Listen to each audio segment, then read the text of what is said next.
That was part of the famous toccata from Charles-Marie Widor's Fifth Organ Symphony. A very good piece indeed to illustrate the full splendour of this 1861 J.W. Walker organ of St. Audoen's Church. This is a unique instrument. It is probably the largest and finest preserved mid-19th century organ in these islands. In this respect, it is therefore a national treasure in Ireland.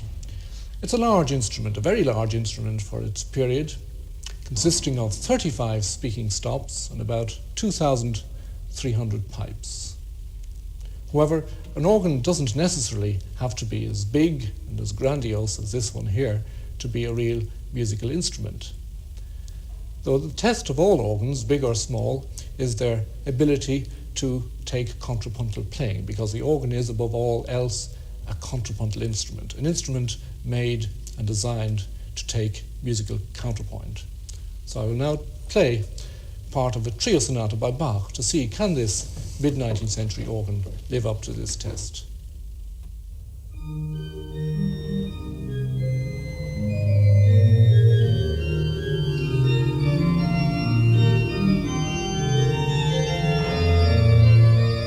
As you can hear, the three strands of melody played simultaneously are beautifully clear and distinct on this instrument.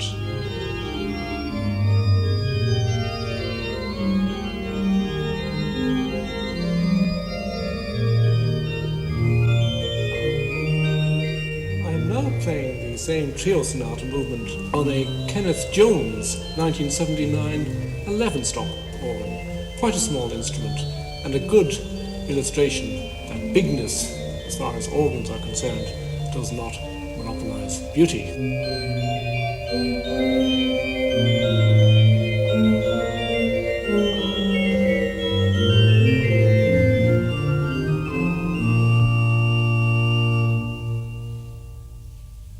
The aesthetic of this organ is quite different to that of the St. Audoen's instrument. In building this organ, Kenneth Jones has looked for his aesthetic inspiration to the 18th century and has discovered something of the freshness, transparency and delicacy of the beautiful 18th century instruments, because the 18th century was the golden age of organ building. And for many years now, Kenneth Jones has been building modern organs applying these principles of 18th century organ building. Jones's workshop is rather appropriately a redundant church. And what better use could one find for an old church?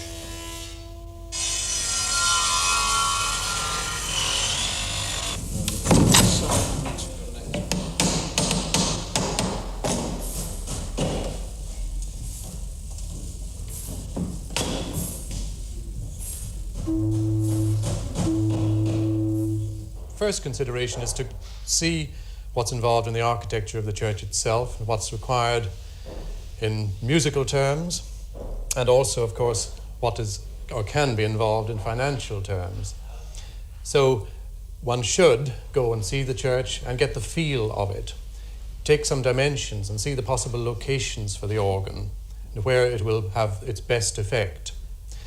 We then design very simply what might possibly be the shape of the organ, because the shape of the organ and its size are related to its musical purpose and use. So we will start by sketching out an idea that complements the architecture of the church.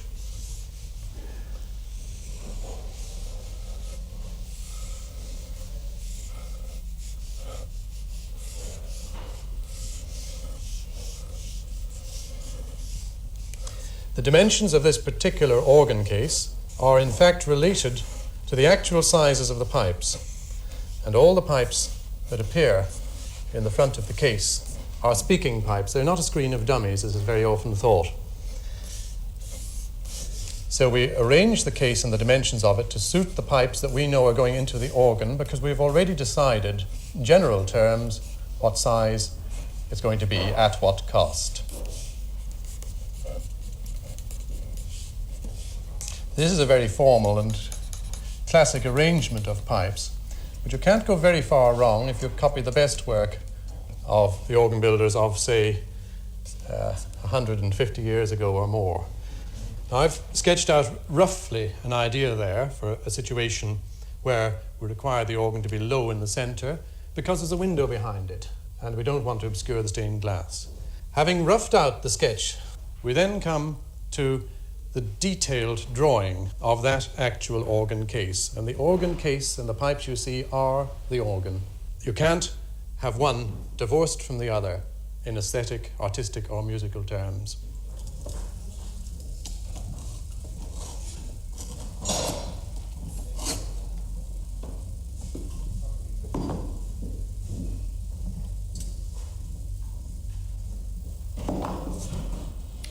At the heart of the organ is the soundboard, a wooden grid with wind channels in it for each note. This soundboard is related, of course, to the keyboard, and accuracy is vitally important in marking out and preparing all aspects of the construction.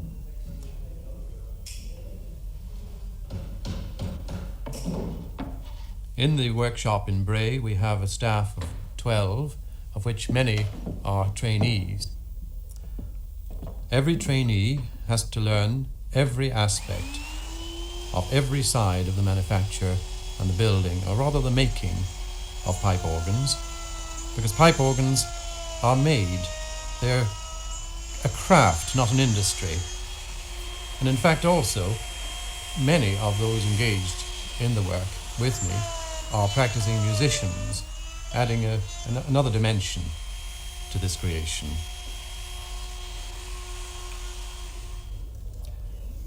Before the soundboard can have all the holes drilled in it to bring wind to the various pipes, we have to make a layout.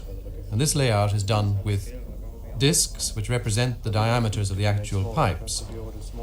And with these discs we make a paper template, and that template is then used to set out all the drillings in the various parts of the soundboard.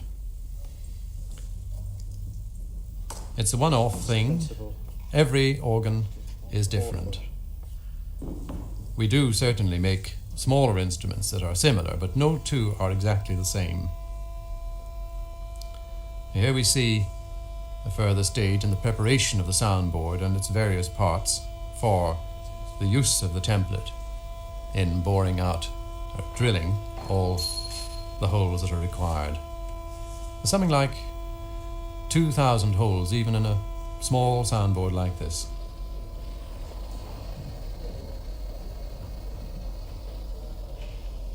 So that the pipe will sit securely in its place on a hole where the wind is going to reach it, it's countersunk by means of a hot iron,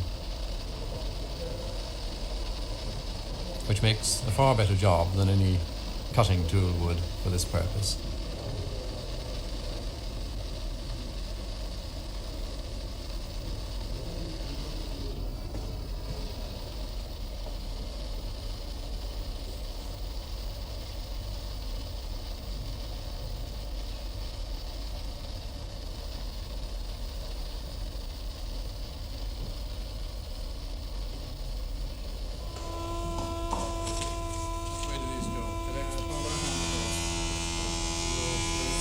In the wood machining section, we are very fortunate to be equipped with modern machines with the very kind help of the IDA, and this has certainly in recent times helped us to improve our productivity and removed some of the more time-consuming aspects of the making of the organs.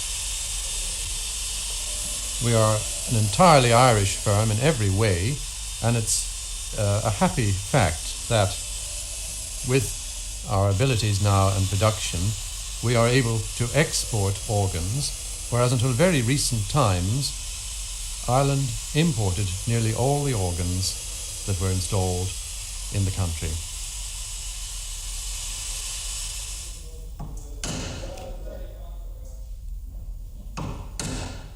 Pipes are made here as well. In this case, a wooden pipe.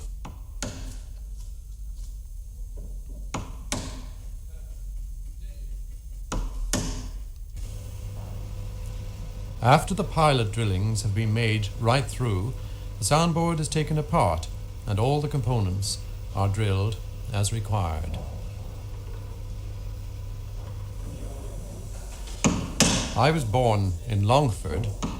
My first memories of pipe organs go back quite a while, when I was, I suppose, about 3 years old, the church down the road.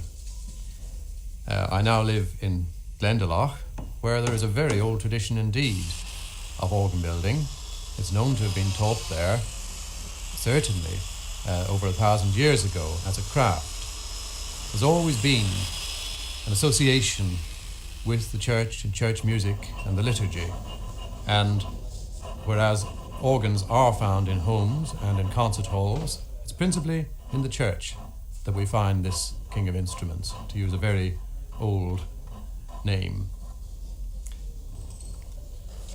Here we see another stage in putting together of a wooden pipe, where the four sides form a rectangular box, which is the sounding part of the pipe.